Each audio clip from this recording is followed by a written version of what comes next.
So did you only have a MIG welder to weld pie cuts on an exhaust, but you don't know if that exhaust is gonna have any pinholes in it because you didn't have a TIG? If you have a little vacuum, a shop vac, you can put the hose that sucks on the opposite side and let it blow out, and you just hook it in here and tape it all up. Tape your other side off too. All the little openings. I even plugged the O2 sensor hole here.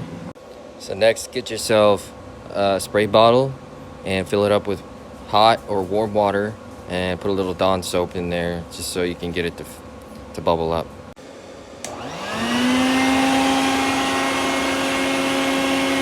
Oh, found one. And that's how you find an exhaust leak, with a little bit of Dawn soap and a vacuum.